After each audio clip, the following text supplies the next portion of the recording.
Hello dear all students, कैसे हो आप सब। आई होप आप बहुत ही अच्छे होंगे। आज का मेरा जो ये लेक्चर स्टार्ट हो रहा है वो हम बात कर रहे हैं फार्मास्यूटिकल माइक्रोबायोलॉजी के बारे में, जो कि B pharm second year student के लिए बहुत ही ज़्यादा इंपॉर्टेंट है। और बायोटेक की बात करें और जीएनएम एएनएम की बात करें तो उसमें भी इस टॉपिक को डिस्कस किया गया है। इस टॉपिक में ये है कि मेडिकल माइक्रोबायोलॉजी, जो भी मेडिकल माइक्रोबायोलॉजी उसमें हम किस तरीके से अपने इन्वायरमेंट में जो भी माइक्रोब्स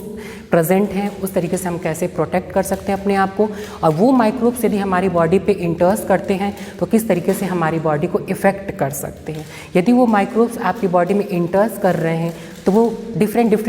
टाइप्स के डिजीज़ को कॉज करते हैं। यदि वो हम मेडिकल के टर्म्स में बात करें तो यदि वो मेडिकल के तरीके से हम उसको ट्रीट करें तो वो माइक्रोब्स बहुत सारे इन्फेक्शंस को कॉज कर सकते हैं और उसको हम डायग्नोस करके आइडेंटिफाई कर सकते हैं। तो हमें पता चल सकता है कि हाँ ये इस टाइप के माइक्रोब्स जो है इंटर किए हैं और इस टाइप के डिजीज़ को वो स्प्रेड किए हैं। बात करते हैं टॉपिक पे। इसमें इंट्रोड्यूस किया गया है मेडिकल माइक्रोबायोलॉजी की, और एक इम्पॉर्टेंट यहाँ पे हम इन्फॉर्मेशन आपको देना चाहेंगे कि जो बी फॉर्म सेकेंड ईयर के स्टूडेंट्स हैं उनके फर्स्ट सिलेबस में और फर्स्ट टॉपिक ही जो है इनका इंट्रोडक्शन जो है और हिस्ट्री के साथ ये पूछा जाता है। ये जो पॉइंट हम डिस्कस कर रहे हैं डेफिनेशंस के साथ और हिस्ट्री के साथ, ये बहुत ही ज़्यादा इंपॉर्टेंट है उन स्टूडेंट्स के लिए जो बी फॉर्म सेकेंड ईयर में स्टूडेंट्स हैं। बात करते हैं कि मेडिकल माइक्रोबायोलॉजी होता क्या है। मेडिकल माइक्रोबायोलॉजी एक तरीके का माइक्रोब्स के ऊपर स्टडी किया गया है और माइक्रोबायोलॉजी में इसको डिस्कस किया गया है। तो लिखा गया इसमें first point, pharmaceutical microbiology concern with the study of micro organism associated with the manufacturing of pharmaceuticals. ये पॉइंट कह रहा है कि जो फार्मास्यूटिकल्स माइक्रोबायोलॉजी होते हैं is concern with the study, इनको कंसर्ट किया गया और अध्ययन किया जाता है बहुत छोटे माइक्रो ऑर्गेनिजम्स जो नेकेड आई से आपको सीन नहीं होने वाले हैं, वो माइक्रो ऑर्गेनिज्म के बारे में हम स्टडी करते हैं। और इसको एसोसिएट किया गया है with the manufacturing of pharmaceuticals. जहाँ पे भी फार्मास्यूटिकल्स कंपनीज होती हैं वहाँ पे बहुत ही ज़्यादा इन सब चीज़ों का ध्यान दिया जाता है। यदि कोई भी प्रोडक्ट या कोई भी माइक्रोस्कोप में यदि कोई प्रोडक्ट जो है आपके माइक्रोब्स उसमें इंटर कर जाते हैं तो वो प्रोडक्ट क्या हो जाते हैं, ख़राब हो जाते हैं और उसका थेरेप्यूटिक इफेक्ट बहुत ही ज़्यादा हाई हो जाता है। नेक्स्ट पॉइंट कह रहा है कि medical microbiology is the concern with the prevention, diagnosis and treatment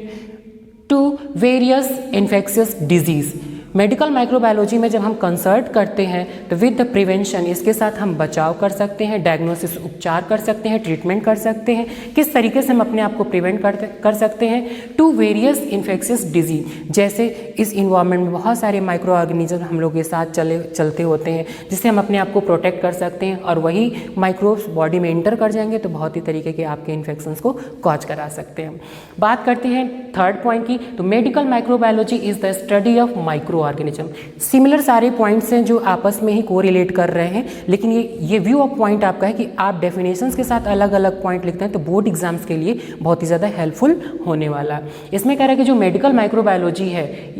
is the study, और इसमें अध्ययन किया जाता है माइक्रो ऑर्गेनिज्म, बहुत ही ऐसे छोटे सूक्ष्म माइक्रो ऑर्गेनिज्म जो आपको नेकेड आई से नहीं दिखने वाले हैं, जैसे such as bacteria, viruses, fungi, protozoa, helminths and infectious proteins. कुछ ऐसे इन्फेक्शियस प्रोटीन्स भी होते हैं जो आपकी बॉडी में हार्मफुल करते हैं। वो particles that infect humans the disease they causes and the diagnosis, prevention and treatment of such disease. इससे हम क्या करते हैं, बहुत सारे ऐसे बैक्टीरिया हो गए, वायरसेस हो गए, फंगस हो गए, प्रोटाज हो गए, हेलमेंट्स हो गए, जो आपको इन्फेक्शन फैलाने का काम करते हैं। ये आपके इन्वायरमेंट में जो आपका सरफेस एरिया है, जो आपका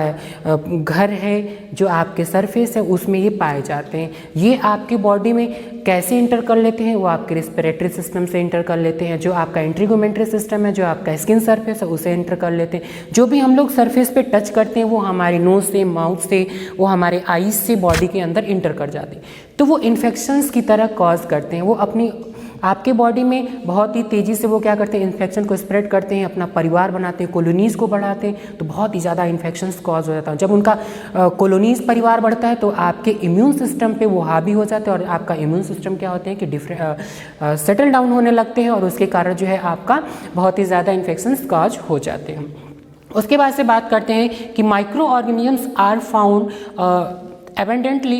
almost everywhere in the environment। ये जो है माइक्रो ऑर्गेनिज्म फाउंड पाए जाते हैं, ऑलमोस्ट हर जगह पाए जाते हैं इन द इन्वायरमेंट, जो हम लोग का इन्वायरमेंट है। And from mountain tops to the ocean bed, और यह एक जैसे चट्टान होती उस पे सतह की तरह लगे होते, उस तरीके से ये पाए जाते हैं।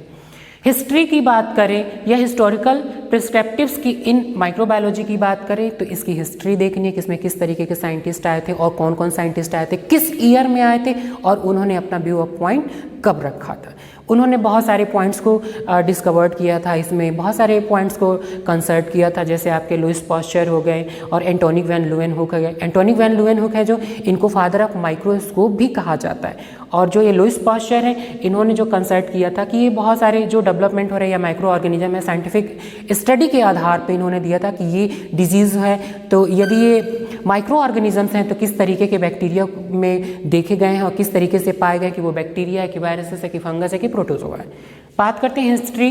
की फर्स्ट पॉइंट में, it also play a vital role in agriculture and in the brewing industry. भैया ये पॉइंट कह रहा है कि जो ये आपका हिस्ट्री है या जो माइक्रो ऑर्गेनिज्म है या मेडिकल माइक्रोबायोलॉजी है, इसका जो है बहुत ही ज़्यादा वाइटल रोल है, योगदान है, जो सबसे ज़्यादा देखा जाता है एग्रीकल्चर डिपार्टमेंट में and in the brewing industry, जहाँ पे आपके ब्रूइंग इंडस्ट्री वगैरह होते हैं, जैसे एग्रीकल्चर डिपार्टमेंट वगैरह होते हैं, खाद्य विभाग वगैरह होते हैं, वहाँ पे सड़ा करके हर एक चीज़ बनाई जाती है, उसमें ये इसका बहुत ही ज़्यादा उपयोग होता है। उसके बाद से कह रहा है कि the credit from having first observe and reported bacteria goes to, जो बैक्टीरिया है इसको एब्जॉर्ब किया गया था और रिपोर्ट किसने किया था, Antonie van Leeuwenhoek in 1662 to 1723 year में इन्होंने डिस्कवर्ड किया था, कंसल्ट किया था इस टॉपिक के बारे में, जिनका नाम है एंटोनी वैन ल्यूवेनहुक। यहाँ पे हम आपको ये भी बताना चाहेंगे कि एंटोनी वैन ल्यूवेनहुक को फादर ऑफ माइक्रोस्कोप भी बोला जाता है या माइक्रो ऑर्गेनिज्म भी बोला जाता है, क्योंकि उन्होंने सबसे पहले माइक्रोस्कोप का आविष्कार किया था और उन्होंने सबसे पहले माइक्रोस्कोप में बैक्टीरिया का सीन किया था। उसके बाद से नेक्स्ट पॉइंट पे बात करते हैं कि लुइस पास्चर, जो लुइस पास्चर थे कि एक क्या थे, एक केमिस्ट थे, जिन्होंने 1822 में contributed significantly to the development of microbiology as a scientific discipline. इन्होंने जो है लुइस पास्चर ने 1822 में इस टॉपिक पे इन्होंने कंट्रीब्यूट किए थे, सिग्निफिकेंटली इन्होंने दिया था और डेवलपमेंट देखा था। तो माइक्रोबायोलॉजी को इन्होंने साइंटिफिक रीजन पे इन्होंने दिया कि जो भी आपके माइक्रोब्स हैं वो बॉडी में बहुत ही ज़्यादा इन्फेक्शन स्प्रेड कराते हैं। Techniques of the sterilisation and development of the steam sterilisation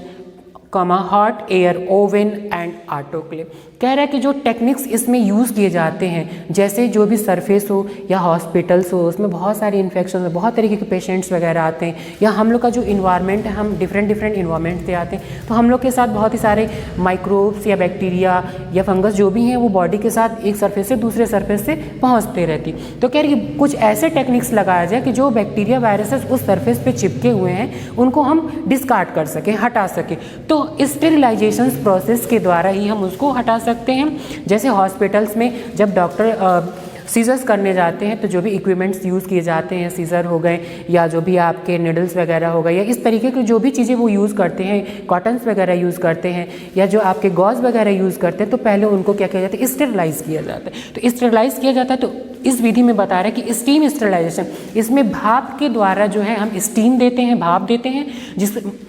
जिस ऑपरेटर्स का नाम है कि हॉट एयर ओवन में आपको रखना है और वो ऑटोक्लेव में भी रखना है, और जो आपको उसमें एक तरीके का टेम्परेचर प्रोवाइड होगा, हीट प्रोवाइड होगा, जिससे आपके उस सरफेस पे बैक्टीरिया और माइक्रो ऑर्गेनिज्म है वो प्रॉपर तरीके से क्या हो जाएंगे, किल हो जाएंगे। और ये पूरा टॉपिक जो मैंने आपको डिस्कवर्ड किया या जो भी मैंने आपको बताया है वो टॉपिक आई होप बहुत ही अच्छा आपको लगने वाला है, और इस तरीके से आपको आगे भी इन्फॉर्मेटिव वीडियो बहुत ही मिलने वाले हैं, चाहे वो बी फॉर्म के स्टूडेंट हो, चाहे GNM हो, ANM हो, चाहे वो डिप्लोमा इन फार्मेसी हो, हर एक तरीके वीडियोस हम आगे जो है आपको पोस्ट करने वाले हैं और आपको देने वाले हैं। आप सीन करें, और जो भी आपको प्रॉब्लम्स होती हैं तो मेरे डिस्क्रिप्शन बॉक्स में आप जो भी मैसेज आपको करना है आप मुझे कर सकते हैं, कमेंट कर सकते हैं, और जो आपको लगता है कि ये वीडियो आगे शेयर करना चाहिए तो शेयर करें, सब्सक्राइब करें, कमेंट भी करें। Thank you so much.